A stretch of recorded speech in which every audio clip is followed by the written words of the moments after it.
Hello, hello, welcome back, and I hope you guys all had a good time networking and meeting more people during lunch. So now we're going to start the final segment of the program with a panel discussion on networks, entrepreneurism, and building careers. We are pleased and honored to have a legendary finance pioneer and a new economy star share their lessons with moderator Karen Finerman, who's the co-founder and CEO of Metropolitan Capital Advisors and a panelist on CNBC's Fast Money. And if anybody was in the Invest breakout session this morning, you know how great Karen is. So anyways, please welcome Karen and her panelists.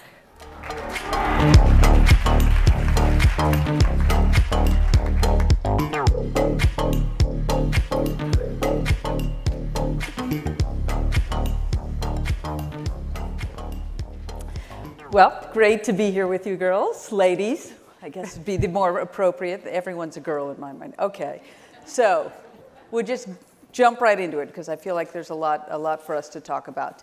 One of the subjects we're going to talk about is networking, and we hear that a lot in this meeting. And I always wonder, what does that really mean anyway? What is networking? Let's start with you, Sallie. Well, networking. You know the answer because about 18 months ago, I got an email from Karen Finerman, and it said, "This is ridiculous that we don't know each other. Let's get together and have lunch," right? Right. And we did. And it was, we've been sort of in and around the same places for a period of time. Let's get together and have lunch. Now, what happened there is we became friends. But the other thing that happened there is what networking is all about, which is we exchanged information. And we talked about, I hear this board position is open, I saw this piece of research, I know this young person who's looking for a job, I'm thinking about this business venture. Karen, since I used to work in banking, calls me about banking stocks really quite often. But we just back and forth exchange ideas. So many of us think is networking is schmoozing, but networking, as I often say, who you know is what you know. And that exchange of ideas, particularly of things outside your area of comfort, your next business opportunity is much more likely to come from a loose connection than a close connection. So forming those loose connections is what networking is. So I've heard it was a commencement speech, and the last line wasn't, "It's not who you know, it's whom." And that matters more than anything else, I think. So networking, to you, what does that mean? To me, it's about having it's very similar, about value exchange. So first of all, I definitely think networking is a two-way street. I also think it's about having a group of people that you really trust, that you can go to. So, and I think it's about making the time to actually do it, because it's not that easy. But having a group of people that you can trust, that you can email, you can call, you could text about any different topic is something that is what a network means to me, and it's something that actually takes a lot of time to develop. I've found that like going to an event and thinking you're going to come out with a certain type of relationship is not what it's about. It's about having consistent conversations over a period of time. That's what actually helps build the trust and the sharing of information back and forth. So one of the things that some people seem like they're great networkers, others not as much. Are you an introvert, an extrovert?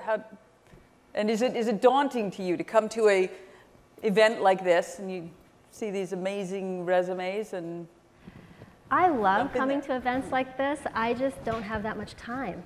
And so I'm always faced with, okay, working, children, how do you balance it all? So for me, I've really had to prioritize the kinds of areas I want to focus my networks on, especially the areas I'm really passionate about. So I just came back from living in Asia for 5 years. So for me, I make choices around continuing my learning and my networks in the Asia environment, if I want to call that. I went to a dinner last night on the China Mobile dinner, so I could continue to stay involved and learn.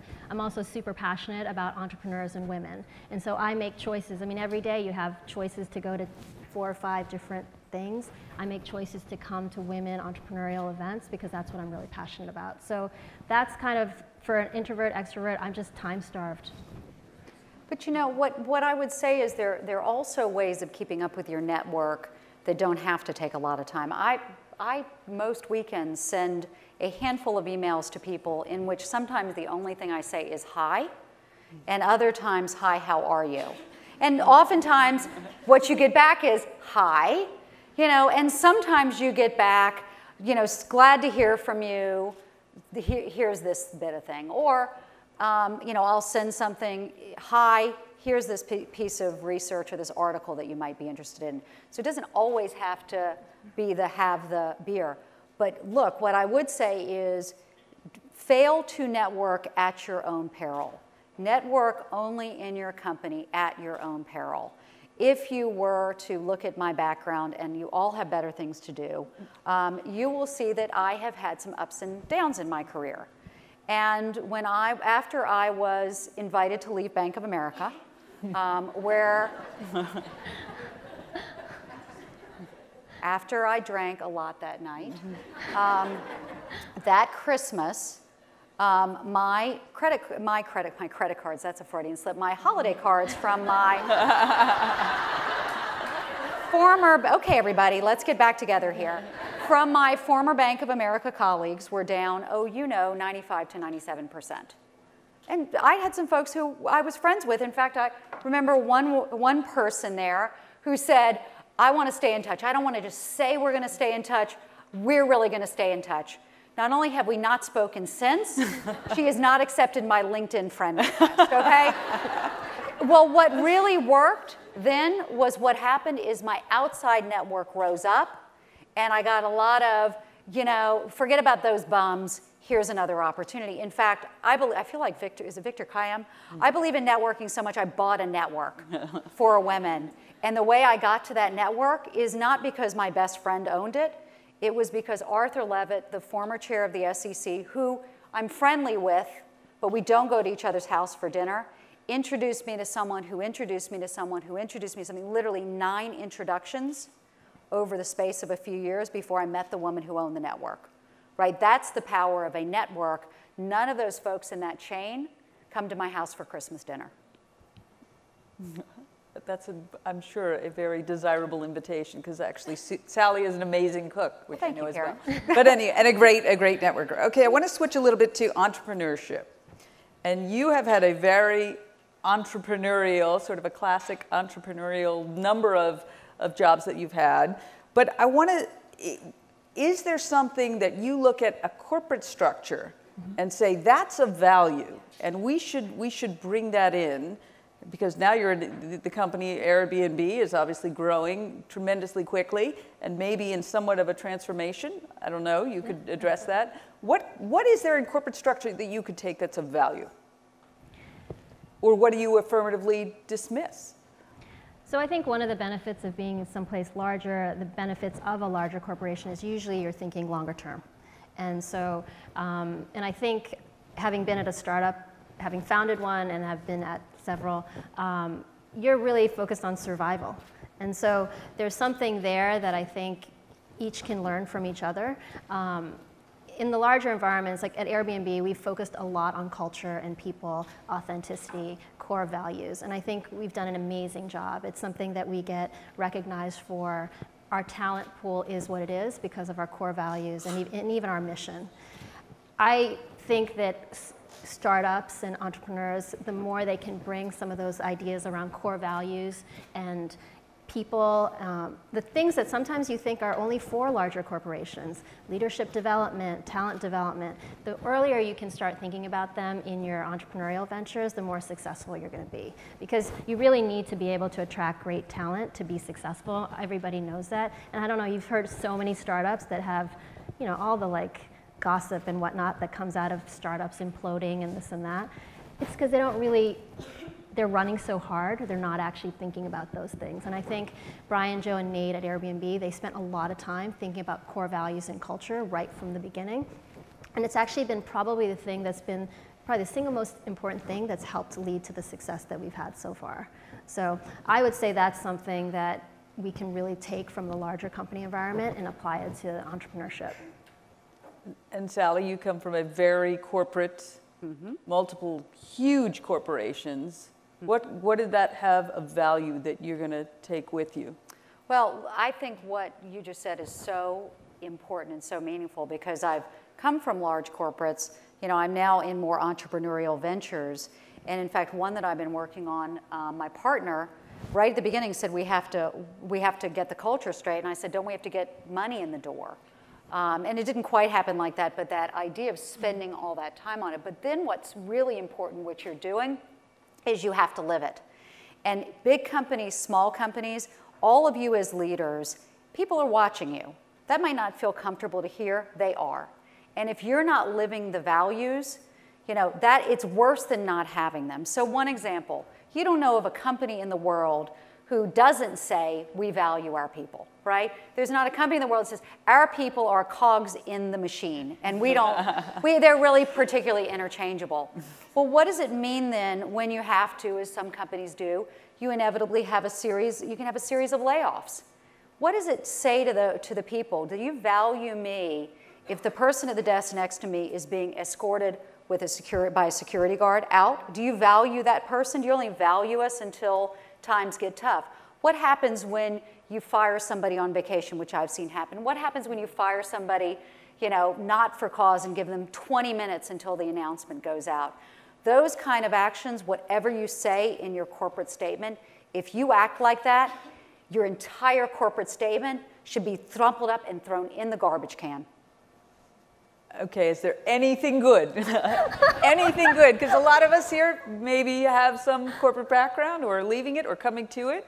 Oh, I'm not saying there's anything, I'm not saying that's all corporations. What I'm saying is you have to extend that understanding the values and living by the values to any size company. And that if, as a leadership team, you're not doing that, it falls away. So look, there are lots of great things about big companies. You know, we're part of capitalism, the greatest economic construct the world has ever known.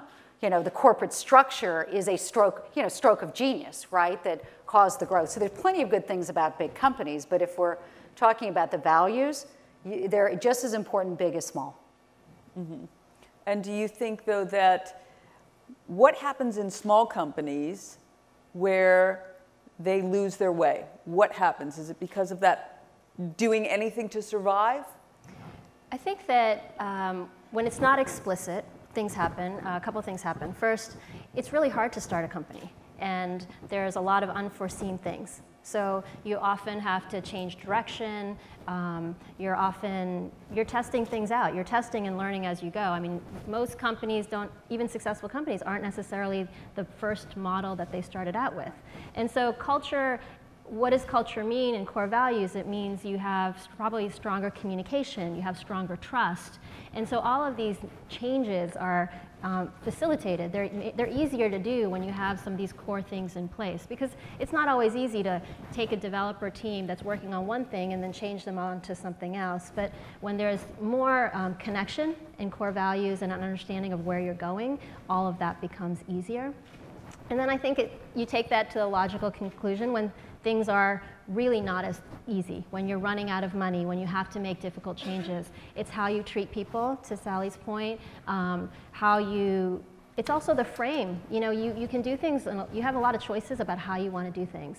And if you have the frame that, you know, people and your core values are really important, you probably make slightly different choices. So I do think that sometimes there's a feeling that you can't invest in those areas when you're a smaller startup. You don't have the time, you don't have the bandwidth. I actually think, having seen it, and you know, I think it's really, really important and could actually be the single biggest success factor. So let's switch from success factor to what is the biggest mistake that Airbnb has made, or you can narrow it to that you have made at Airbnb. What was it? How do you fix it? So I've been at Airbnb about a year, so I can pretty much talk about what I've experienced. And one of the big challenges or mistakes I think we made is that we didn't, you know, we've been a global business from day one. Travel is a global business by its very nature. Started out in New York and San Francisco. We expanded to Europe really quickly, but we never really addressed the Asian opportunity, the Asian market. And Asia is actually 25% of the travel market, believe it or not. It's actually surprising. For a lot of people don't really know that. And I think for us as a company, we didn't really have the knowledge. We didn't have the expertise. We didn't have the confidence to actually go out and build that business out there. And so when I joined about a year ago, and I had lived in Asia for 5 years. I'm really passionate about the region. I have a lot of confidence in what the team, I got a chance, I spent time with the team. We do have a small team out there. I spent time with the team. I realized that they really do know what they're doing. Somebody needed to elevate them and really shine the spotlight on that part of the world. And so we've actually invested a lot more over the last year, and we'll continue to invest. So I think the learning from that for me is that it's not that easy to invest and make decisions in areas you're not comfortable with. So making sure you have a good diversity of opinion around the table, diversity of experiences is going to actually help you make better choices as a company, as a startup, wherever you are. So I think my being able to come in and have had good experience working in Asia, showing what could work, what couldn't work, what were the pitfalls, how do you make it work, was very helpful for us to be able to have confidence to invest in the region. And Sallie, let me ask you the same question. I know one of the things that people really like about you is your willingness to talk about failure. And where do you think maybe not you, maybe an organization, but how has failure played a role there? How long do we have? We got 3 minutes and 32 seconds. Just the highlight reel then. Let's see. You know, gosh, coming from Wall Street, there are any number of them. You know, I'd say for the industry, for Wall Street, not putting the client at the center, or having multiple clients at the center and trying to navigate through the conflicts of interest that are out there. Paying people short term so that when those, you know, you can get through a conflict for over 6 months, a year, a couple of years, but people who do maybe not exactly the right thing, because it sometimes gets clear if you've got 2 clients with conflicting interests, what's the right thing to do? And then people doing their business and moving on. So sort of a short-termism overall for the street, I think, is an underlying issue. If I had to underscore one of them, it's short-termism. You know, it's the understanding you have a show on CNBC that looks at the market day to day, right. But you know, this artificial construct of the quarter and working at a publicly traded company and the tension and nervousness in the few weeks before the end of the quarter, trying to figure out how you're going to make the quarter, not doing anything illegal or unethical, but doing things that cannot be good for the business over time, doing that deal you might not have otherwise done, cutting the cost, you know, so that you can start it back up the quarter after. You know, it's that short-termism. So I'd say that's an underlying one that really you know, worked its way through to Wall Street and were in part causes of the downturn that we saw. I think that's such a good point that probably not enough. I mean, I'm on a show called Fast Money, which actually I really don't think is a great name for a show at all. But I think that. Oh, thank God this isn't live streamed. People heard that. C'est la vie. I do think, though, I don't understand why corporations give guidance at all. Well, I think they should be out of the guidance business. Let me tell you, because I took, I'll tell, okay. When I was CFO of Citigroup, I took back guidance, and I thought I was going to be tarred and feathered. Yes. Right? So you can put it on the companies, but there's this, you know, circular reference that occurs where companies give it, analysts expect it.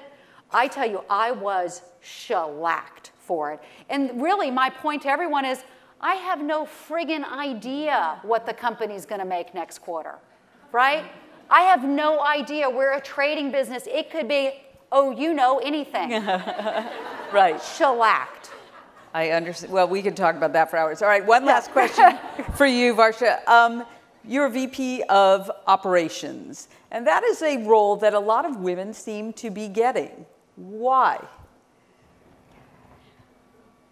That's a good question. And you have 20 seconds. I have 20 seconds. I think it's because there's a lot of super talented women out there. And that is a great answer. Oh, come on. I think your underlying...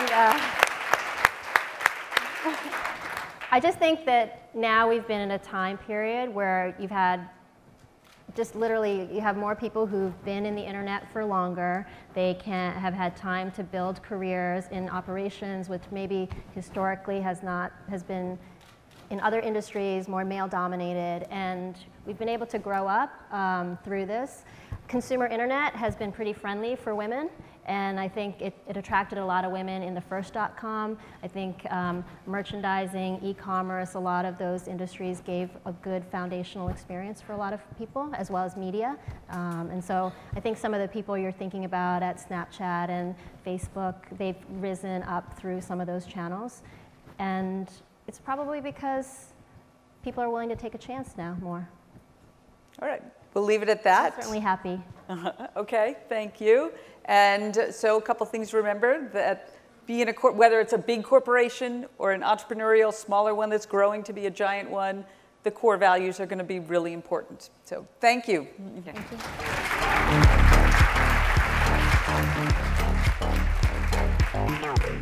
Thank you, Karen, Sallie, and Varsha. That was really, really insightful and really interesting.